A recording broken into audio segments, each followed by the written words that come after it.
The left one always wants to come out. The right one's like, yeah, I'm shy. Wake up, man, I think I got something to say. Is that Rod Stewart? I'm laughing, but my eyebrows look angry. So my mind's hitting my... Yeah! Like, Oh, that was a scary one. hey, drunks. Welcome to Paranormal Spirits, where we share a drink, we tell you a spooky story, and then we rip it apart. Because booze always shows the truth. Sure does. And as always, we will be playing Emily's drinking game. Emily's drinking game. Ooh, yeah. Ooh, yeah. Where every time we screw up a word or phrase, we drink. So grab a drink, play along with us, and as always, drink responsibly, kids. Because we won't. So today, I'm going to tell you the tale of the Tallman family and their haunted bunk beds. Let's be honest, out of all the things that could be haunted, my bed is the last thing I want haunted. It depends who's haunting it. The year is 1987. The Tallman family needs some bunk beds for their kids. Much like you and I, they're going to go to the secondhand store to get some bunk beds because that shit is just expensive. Nobody needs to buy some first round high-end bunk beds. I go to IKEA. Well, it was 1987, so IKEA wasn't an option. So they go and they buy these bunk beds for their kids and they bring them home, and almost immediately weird shit starts to happen. So they started hearing voices from rooms that had nobody in them. The radios would change stations by themselves, which is super annoying. You're trying to listen to your favorite song, you've waited 3 hours to hear it, and then the hostie says, now. And the kids said that they started seeing a fiery, glowing, ugly old woman with long black hair in their room. Ugly old woman? So if she was a fiery, glowing, pretty old woman, would she have been less terrifying?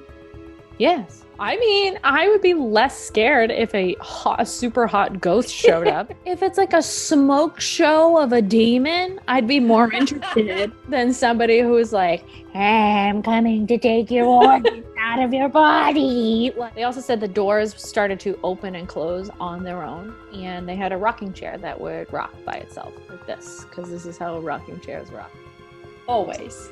Yeah, obviously they were like, let's call a priest, motherfucker. They called a priest and he blessed the house. No good, didn't work. That's why you call a witch first time around, not the priest. So after the priest did them a dirty and didn't do anything, Alan, dear old dad, Alan, got pissed that this thing was just messing with his kids. So finally one day he decided to just yell at whatever was in the home. He walked in the house and was like, hey, stop messing with my kids, right? Why don't you pick on someone your own size, is essentially what he said to them. After that, Alan heard something calling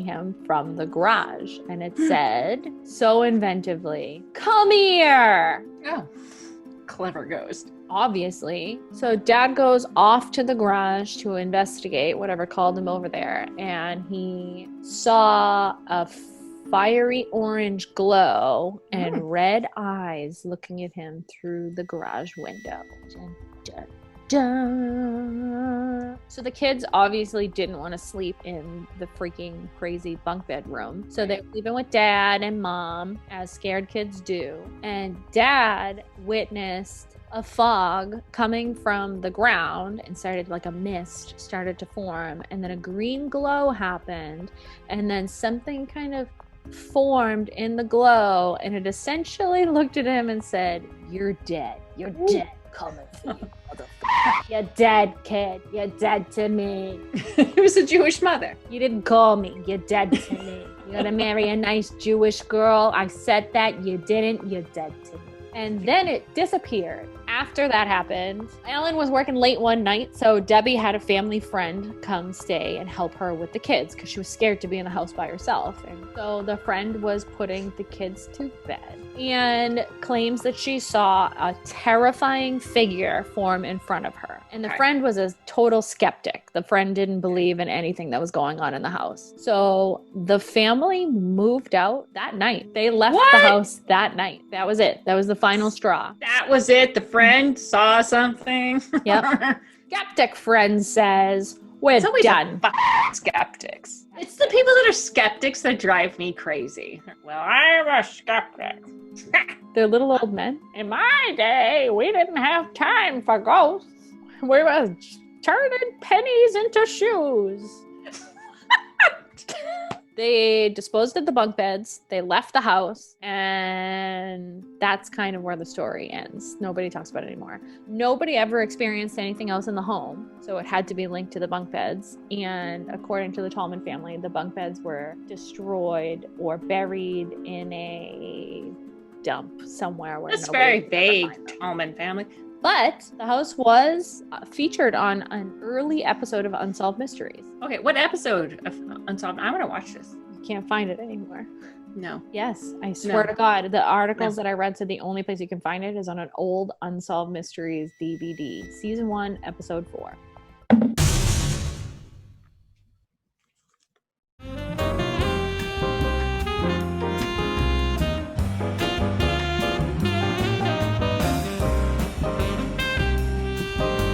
You mean the one on YouTube? In early February of 1987. Well, they said you can't watch it on the actual series. It didn't say that you can't find it on the internet. Well, apparently you can find the episode on YouTube. Do your own investigation and find it yourself. I don't know. I'm not going to do it for you. It was real tough. What do you think happened in those bunk beds to make them messed up? Yeah. Oh, maybe two kids were playing with a Ouija board in the bunk beds and opened a portal and the spirit attached themselves to it. Maybe. Okay. Or do you think it was a dirty demon sleepover? Dirty demon sleepover sounds like the name of a porn, so I'm going to take that back. Well, I don't know. I have nothing else to say about these people and their weird haunted furniture. It's weird. Yeah, I agree. What do you have to say, Lily? It's weird. That's my crappy story of the Tallman family and the haunted bunk beds. If you like what you saw, feel free to like, subscribe, and ring the bell. And if you don't like what you saw, also like, subscribe, and ring the bell because who cares? Well, thanks for joining us. Thanks for watching. Thanks for doing all the stuff. We'll see you next time for more drunken adventures with two old whores. Goodbye. See you later.